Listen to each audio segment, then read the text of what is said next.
Solar panel connections are very important and you must know how they work. If you do not have technical knowledge and you make a wrong connection, you do not get any benefit, and in many cases your inverter gets damaged or your solar charge controller also gets damaged. That is why you must do these connections very carefully, and even before making the connections you must know everything about them. You must know which panel you have taken and which inverter you must take for that panel. Only then you can connect solar panels correctly. Here, solar panel connections are generally done in three ways. One way is to connect all panels in parallel. The second way is to connect all panels in series. The third way is to use a combination of series and parallel, like two panels in series and then all sets in parallel. These are the three possible ways, but every type of connection is used at different places according to different inverters. Before you connect solar panels, you must check the VOC of your inverter. Based on this, you decide the solar panel connection. So first, let us talk about the parallel connection. When you connect all panels in parallel, the voltage stays the same and the current keeps adding. Suppose you have two panels of 45 volt and 10 ampere. When you connect both in parallel, the voltage remains 45 volt, which we also call VOC, and the current adds to become 20 ampere. Mostly, parallel connection of single solar panels is preferred for PWM technology. If you have a single battery MPPT inverter, you can use parallel connection there also, but mostly parallel is used only with PWM technology and only for single or double battery PWM inverters or controllers. If you go to a bigger system like 48 volt, then you must connect two panels in series and then connect the rest in parallel. This is why we use parallel up to double battery systems, but when we move to a 48 volt system, we must series connect two panels and then parallel the sets. This is because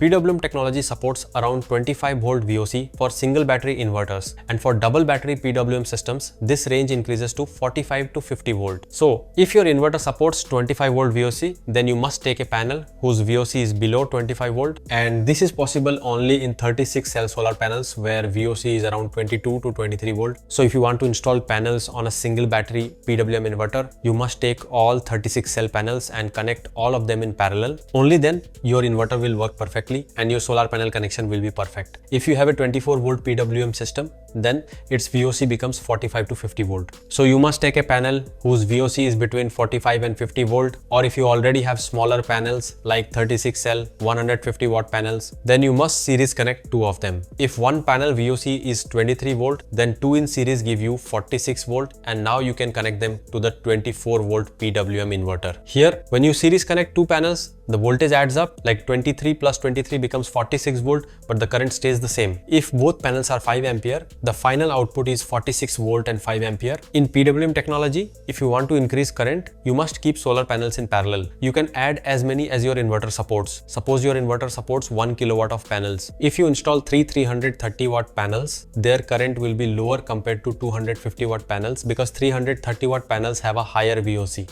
If you use 4 250 watt panels, you get more current compared to 330 watt panels. This comparison is only for PWM technology. If you go to MPPT technology, the whole scenario changes. Here, it does not matter much whether you connect panels in series or parallel. You only need to check the VOC limit of the inverter. Suppose you have a single battery MPPT inverter. Almost all such inverters have a VOC limit of around 50 volt. If you install 300 watt panels, their VOC is around 45 volt. To charge a battery, we need only around 14 volt. So whatever voltage comes from the solar panel, the MPPT controller converts it into current and charges your battery with higher current. For double battery MPPT systems, the VOC limit is around 1 to 100 volt. Here, you can series connect two panels and connect them easily. In PWM technology, even in double battery systems, you can connect single panels in parallel. But in MPPT, when you series two panels, you get high voltage from the panel. And this gives you better performance in low light. In low light, current from solar panels becomes low, so PWM performance drops a lot.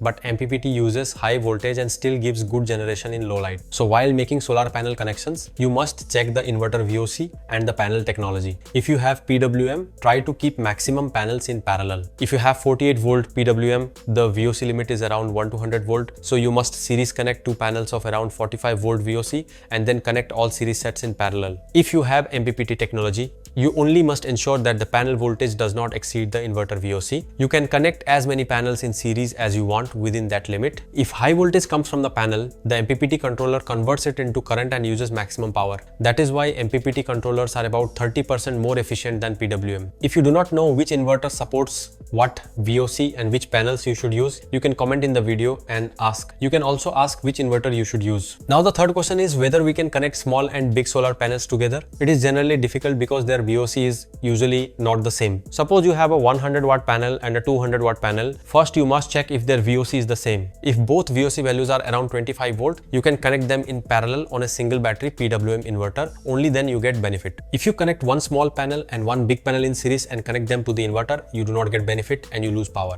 So do not do that. This is all for today's video. If you still have any questions, comment in the comment box. If you like the video, like it and share it. Also, subscribe to the channel and press the bell icon so that you keep getting similar videos from time to time. Thank you.